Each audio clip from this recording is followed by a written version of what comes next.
আসসালামু আলাইকুম। আজকের রেসিপি পটল ভাজি রেসিপি। এখানে আমি ৩০০ গ্রাম পটল নিয়েছি। পটলগুলো এখন আমি ছিলে কেটে নেব। দেখুন পটলগুলো আমি ছিলে নিয়েছি। এখন আমি কেটে নেব।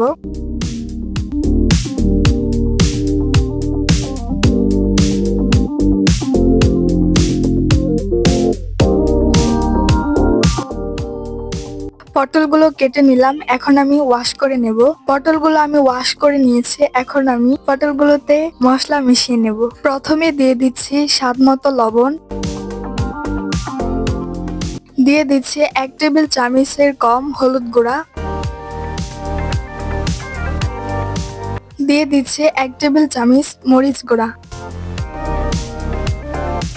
দিয়ে দিচ্ছি ১ টেবিল চামচের একটু কম ধনিয়া গুঁড়া। এখন আমি মশলাগুলো পটলের সাথে মিশিয়ে নেব।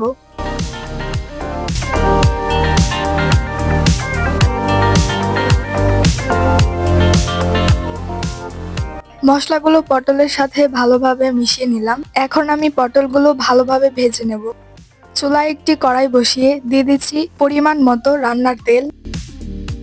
তেলটা গরম হয়ে গেছে। এখন আমি পটলগুলো ঢেলে দিচ্ছি।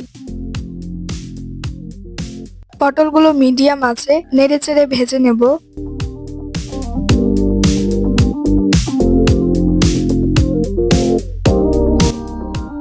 পটলগুলোকে একপাশ একপাশ করে সাজিয়ে নেব, যাতে করে ভালোভাবে ভাজা হয়।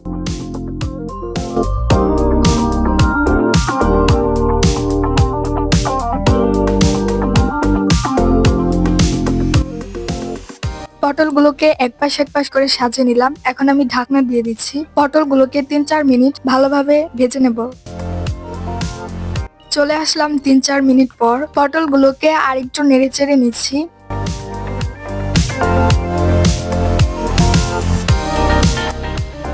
এ পর্যায়ে দিয়ে দিচ্ছি হাফ কাপ পেঁয়াজ এবং কিছু কাঁচামরিচ। পটলগুলোর সাথে নেড়েচেড়ে পেঁয়াজ কাঁচামরিচগুলো ভেজে নেব।